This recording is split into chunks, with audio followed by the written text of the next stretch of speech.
Hi guys, a very good morning. I hope you guys are well. And सबसे पहले I'm extremely sorry. Brook.I आपका comment आया था कि मैंने वीडियो क्यों नहीं बनाई और आप वेट कर रहे थे. Bro I am so sorry.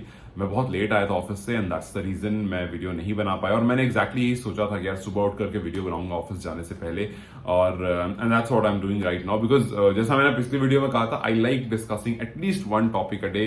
कि थोड़ा सा एक डिस्कशन हो जाता है, थोड़ा सा एक रिविजन हो जाता है और फिर ऐसा लगता है कि यार CWC क्लोज आ रहा है तो थोड़ी सी उसकी एक्साइटमेंट भी आ जाती है कि हाँ चलो यहाँ से अब टाइम NCA से खत्म होने वाला है और हम एक अच्छे लीग, एक बड़ी लीग की तरफ बढ़ने वाले हैं और इंपॉर्टेंट मैचेस की तरफ बढ़ने वाले हैं. सो उससे पहले हमारी प्रिपरेशन कैसी है, मैंने सोचा इस पर ही बात कर लेते हैं कि पिछले 10-11 दिन हो गए NCA में.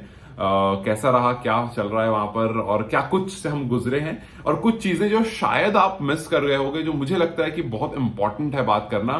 बिकॉज आप बहुत लोग ऐसे होते हैं जिसको जब हाइप मिलती है तभी लगता है कि यार अभी बहुत बड़ी चीज हुई है, वरना ये बड़ा बेसिक चल रहा है. ठीक है, तो मैं सीधा मुद्दे पर आता हूं. और हाँ, एक और चीज, फेसबुक पर कुछ पेजेस जो मैंने फॉलो किए हैं नेपाल क्रिकेट को लेकर के, बिकॉज मैं देखो यार, मैं हमेशा से कहता हूं मैं कोई विद्वान नहीं हूं. मुझे कुछ चीजें पता है जो मैं यहाँ कम्युनिकेट करता हूं और कुछ चीजें मैं आप लोगों से सीखता हूं. जैसे मैंने अभी देखा गुलशन झा का.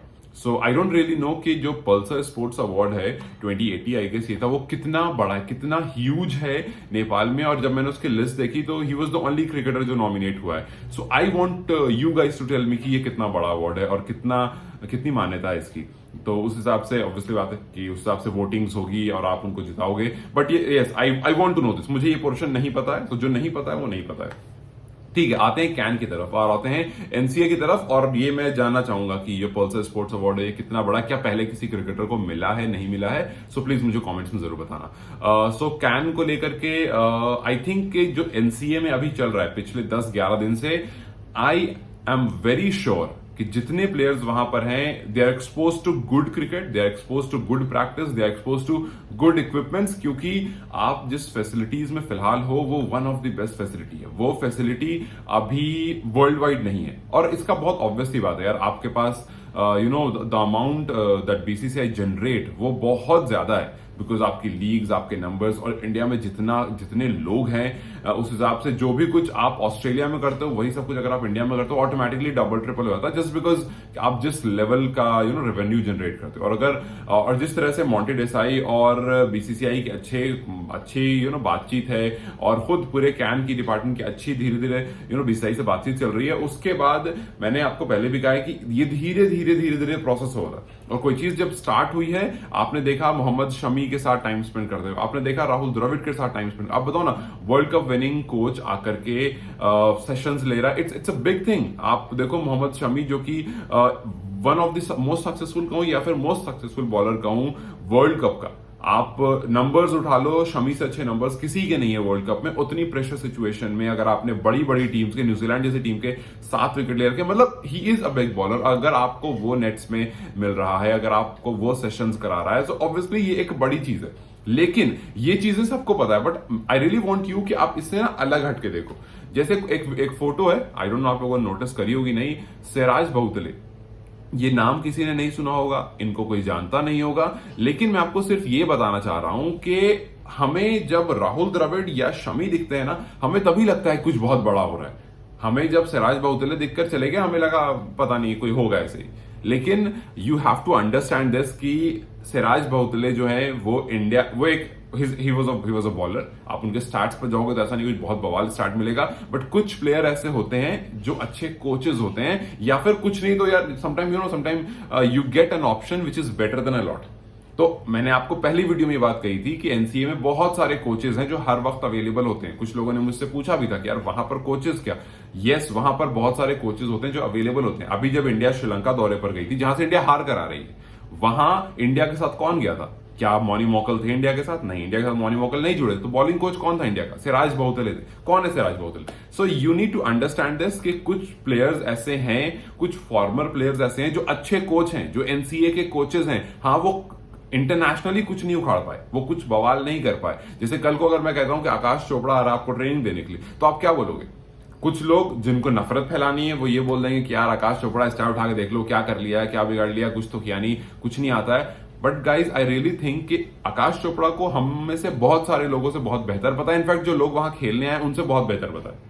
सो हर बार आप किसी के स्टैट पर किसी को क्वेश्चन नहीं करते हो। हाँ, जब उसके स्टैट की बात आ रही है तब आप उसको क्वेश्चन करोगे। तो ये बात मैं आपको सिर्फ इसलिए बता रहा हूं क्योंकि पिछले कुछ दिनों में एनसीए में नेपाल को जितनी सारी चीजों से वो एक्सपोज हुए, जितनी सारी चीजें उनको मिली, आई एम वेरी श्योर कि वो बहुत बेहतरीन है। अब जब प्रैक्टिस मैचेस को लेकर मैंने वो फेसबुक पेज की बात इसलिए की थी क्योंकि मैंने उसमें एक छोटी सी वीडियो देखी थी जहां पर there was this guy, you know who I am talking about. वो ही वाज ब्रैगिंग के प्रैक्टिस मैच डिमांड की थी। मेरी वीडियो देख करके आधा का सुनते हो, आधा नहीं सुनते हो। मतलब listen guys, Nepal cricket team को पता है वो क्या कर रहे हैं वहां पर। कैन को पता है कि नेपाल क्रिकेट टीम एनसीए में क्या कर रही है। दे नो कि पिच खेलने लायक है या नहीं, दे नो कि वो प्लेएबल पिच है या नहीं। उनको पता है कि भाई बारिश हुई है कि नहीं हुई है। उनको पता है कि वहां पर चेन्नईस्वामी में जो मैचेस चल रहे हैं और अभी भी चल रहे हैं, कल रात भी चेन्नईस्वामी में एक मैच हुआ है और जो एनसीए वो चेन्नईस्वामी के जस्ट पीछे है। सो जब रात में चेन्नईस्वामी में मैच हुआ है जहां पर मनीष पांडे, मयंक अग्रवाल जैसे इंटरनेशनल प्लेयर खेले हैं, इट मीन्स के वहां पर कंडीशन सब सही है और उसके जस्ट नेक्स्ट वाली पिच पर या नेक्स्ट वाले ग्राउंड पर आप खेल रहे हो, इट मीन्स कि सब कुछ सही है। सो बिना मतलब का हेट फैलाने का कोई मतलब नहीं बनता। आपको पता है कि आप कहां पर खेल करके इंजर्ड हो जाओगे। कैन को बहुत अच्छे से पता है वो क्या कर रहे हैं। नेपाल क्रिकेट प्लेयर्स को बहुत अच्छे से पता है वो किस चीज की तैयारी कर रहे हैं और उनका विजन बहुत बड़ा है। उनको कल मैच खेल के खत्म नहीं करना, उनका विजन बहुत बड़ा है। सो ये जो पूरा 10-12 दिन हुआ है, मेरे हिसाब से एनसीए में जाना बहुत अच्छा डिसीजन था। और मेरे हिसाब से अगर आगे आने वाले मैचेस में नेपाल जीते या हारे, मैं उसको इससे रिलेट नहीं करूंगा कि यार देखो फिर वहां गए फिर हार गए, बिकॉज मुझे पता है कि ये बहुत नॉनसेंस से चीज होती है। आप जब गुजरात वाला, जब बड़ौदा वाला सीरीज हुआ था, उस टाइम पर मैंने तारीफ नहीं करी। मैंने बस ये कहा कि आई वोंट क्रिटिसाइज बिकॉज ये अच्छा मूव है, ये आगे हेल्प करेगा। हम देख रहे हैं कि आगे ये हेल्प कर रहा है और आगे फिर और हेल्प करेगा। So all I want to say here कि मेरे हिसाब से एनसीए में आना एक बहुत अच्छा मूव था एंड मेरे हिसाब से आगे ऐसे और सेशंस होने चाहिए। एंड आपको प्रैक्टिस, सबका सवाल ही होता है भाई प्रैक्टिस मैचेस मिलेंगे नहीं मिलेंगे, भाई किससे प्रैक्टिस मैचेस मिलेंगे।